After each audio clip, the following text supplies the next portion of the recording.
Does anyone have a question?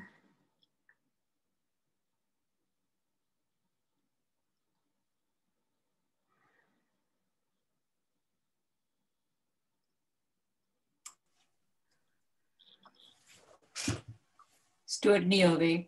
Yes, Niobe. Can you talk about using sexual energy to meditate? Like I used it just now, and it was pretty strong, pretty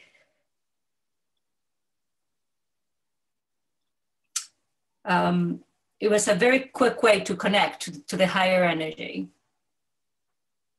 Listen, sexual energy is probably one of the most powerful energies inside us. It's the energy of transformation. It's the energy of rebirth. It's the energy of birth. You know, and if we manage to channel that energy consciously to the base of the spine, it will activate Kundalini. In fact, it is probably one of the most healthy ways to activate Kundalini, because when you master that sexual energy, as I've said many times, what it does is it brings together the male, female aspects of yourself. That marriage gives birth to Kundalini. So, I mean, this is a really important element to the meditation practice. I know I dwell more on being centered and grounded because none of this works unless you are centered and grounded inside.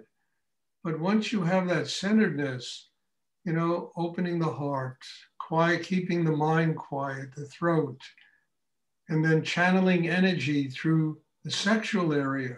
And that's the area where the human literally is transformed to the spiritual, because the Kundalini is like a rocket ship, you know, that takes the soul directly, you know, to the cosmos, to a oneness with God, the spiritual enlightenment. So sexual energy is one of the keys to this. Now, this is a difficult thing to talk about because sexual energy is, you know, used in so many strange ways in the world. And very little is ever spoken about its real uses, which is to transform all of that human stuff, the neurosis, anxiety, the tension. You know, when the energy moves through the sexual area, the human is transformed to the spiritual. That place in the cycle is essential. I mean, you know, the Indians and Hindus call it Tantra, the Tibetans call it Tantra. It is Tantra. But one of the reasons Tantra is so popular is that you have all these erotic pictures associated with it of, you know, gods and, you know, Rinpoches and gurus, you know, with their consorts and all that kind of stuff. So it becomes more of a titillation than a reality of what those images are metaphors for. And they're truly metaphors for the union of the male-female energy and, you know, the awakening of Kundalini and the awakening of a spiritual life.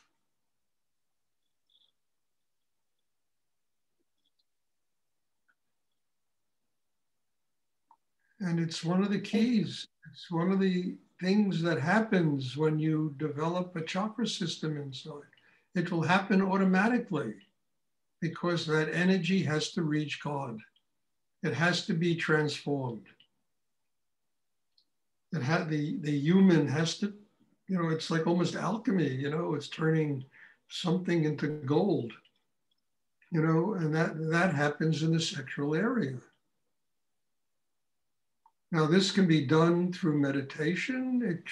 It's very profound experience through meditation. It also can be done with, you know, a partner where there's love and there's giving and receiving and, you know, that love on a very high level. You know, that energy can also do the exact same thing.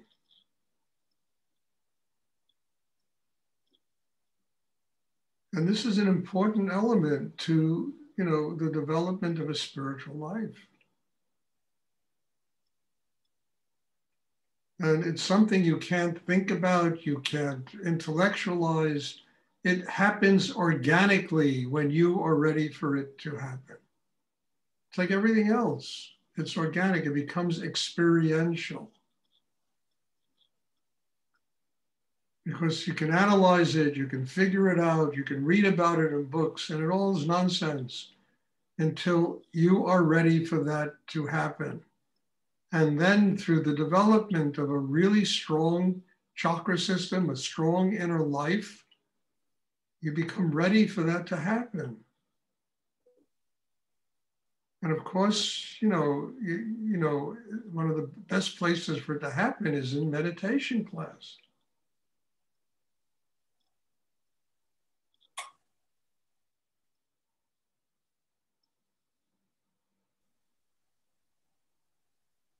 Otherwise, sexual energy, it really plays havoc with people. It creates more trouble in this world than, probably not quite as much as the mind does, but it creates an enormous amount of trouble in the world.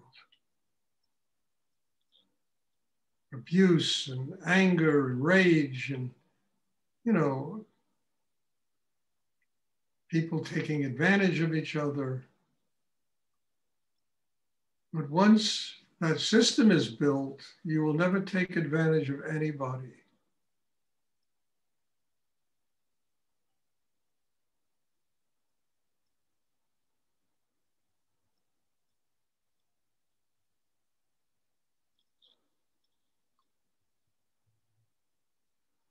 I hope that's clear, again, it's a really important subject.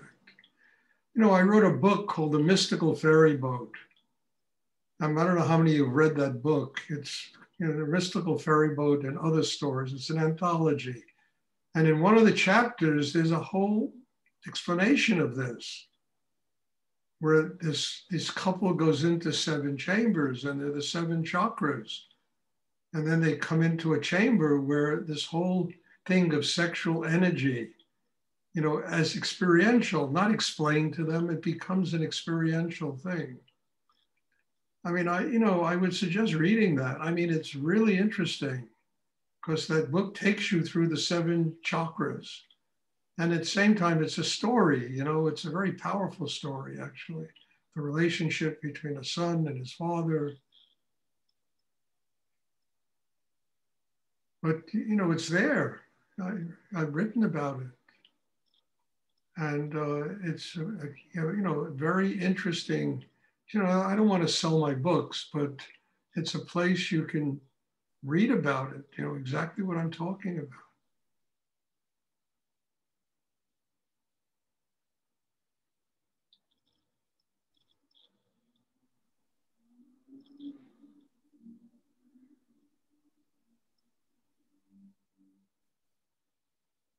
Does anyone else have a question I would like to ask?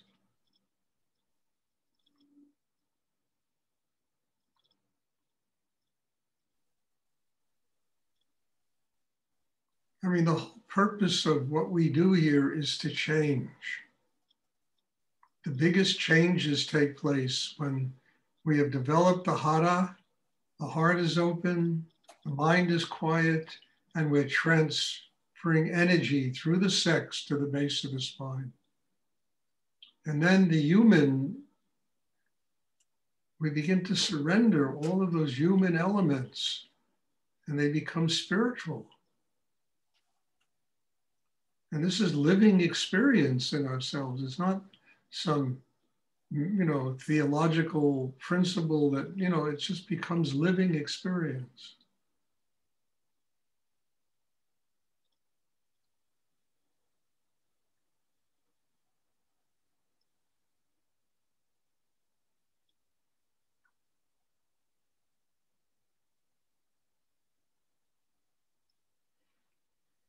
Does anyone else have a question they would like to ask?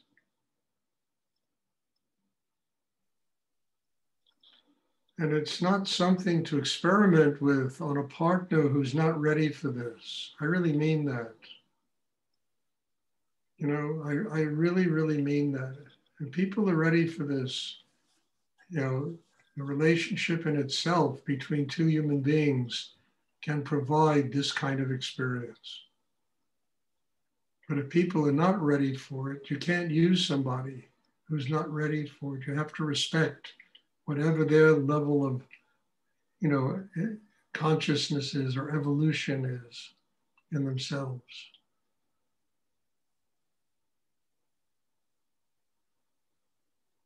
Does anyone else have a question they would like to ask?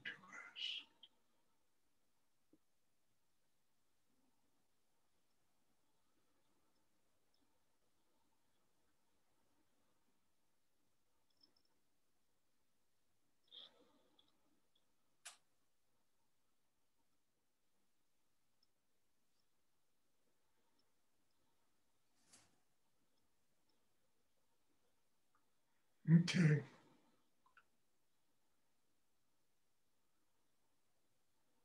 You post this on Facebook. It's my X-rated talk. It comes to Facebook. But I think this is an important talk. I think this is a very important subject that so many people just bury, hide, they run from, mostly because they've never experienced what I'm talking about. And then it becomes the repression of sexual energy and the creation of an incredible amount of neurosis in people when that energy is repressed. You know, and then all these rules and regulations that are created that, you know, control people's sexuality and the way people live, and it's kind of dangerous, you know, that stuff. But once you develop that chakra system, it gets clear how important sexual energy is in the development of a spiritual life.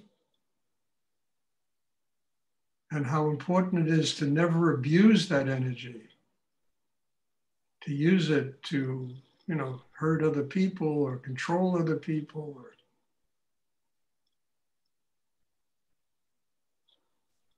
Stuart? Yes. You said that you should not do this with, you should not have this with someone that is not ready. Yes. To not have this sexual relation with them. And so why? You'll have to repeat this, Alvin. I didn't get the end of your question. Okay, I was asking, why did you say that you cannot have a sex relationship with someone that is not ready? But don't start experimenting with Tantra on a person who's not ready to experience that. I'm not saying that people should be, you know, celibate the rest of their lives, you know, but don't experiment with people who are not ready. It could do damage to somebody if they're not ready, because that energy is really powerful, you know, which doesn't mean you can't make love to somebody who's, you know, you're having a relationship with, you're married to, you know, it's just don't experiment with Tantra with somebody who's not ready to receive it, because this is really powerful stuff. But this is something that that someone may have and the other don't have. So yes. It's 2 o'clock. Yes. So, and it's not so easy to find someone. It's not easy.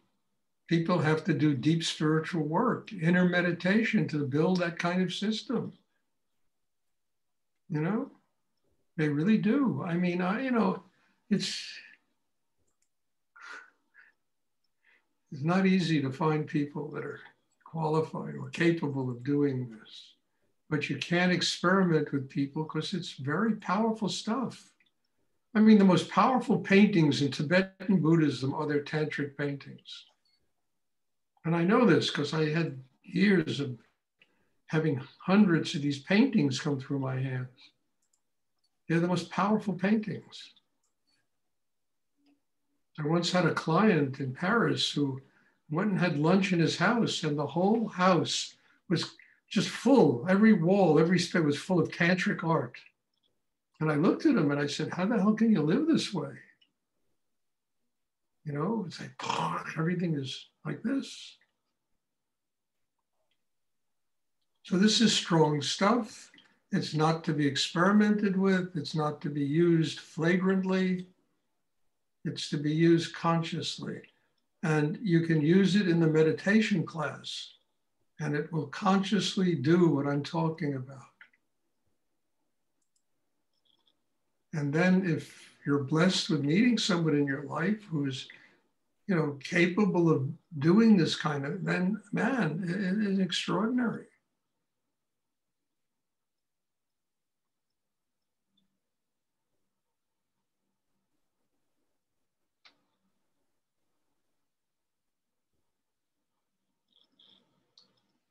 Does anyone else have a question they would like to ask?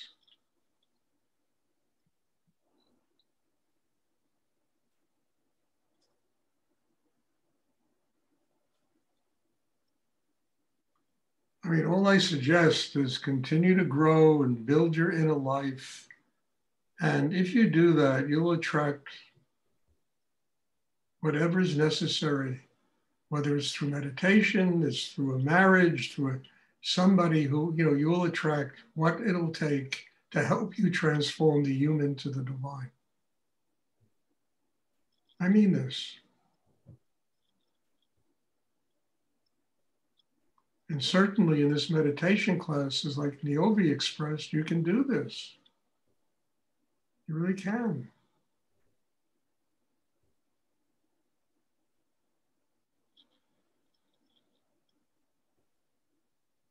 Does anyone else have a question they would like to ask?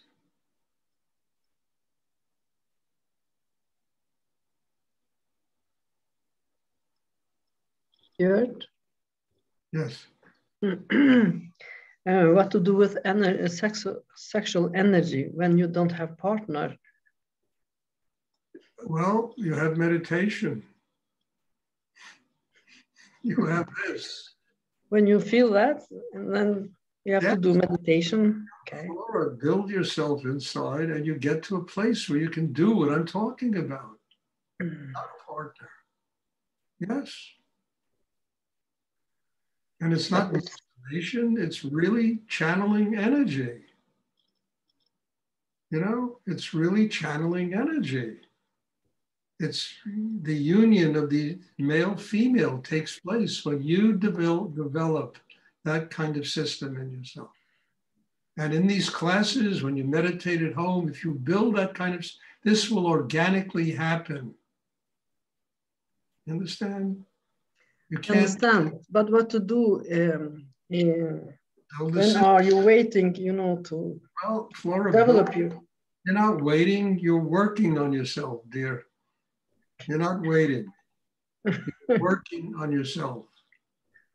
And that will develop a system that will make what I'm talking about possible.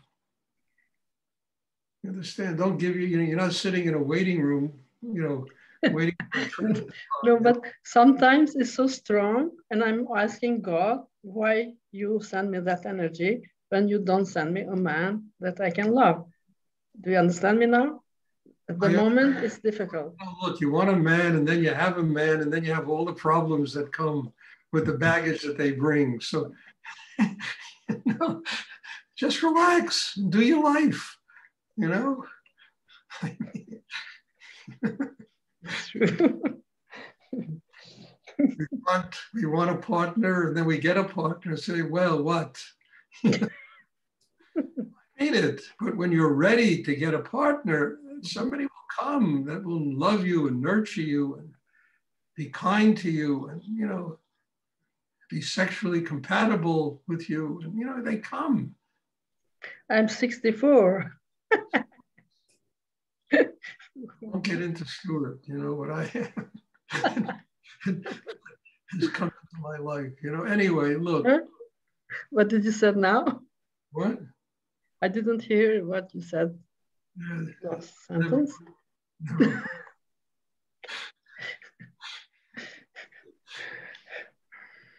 Does anyone else have a question I'd like to ask?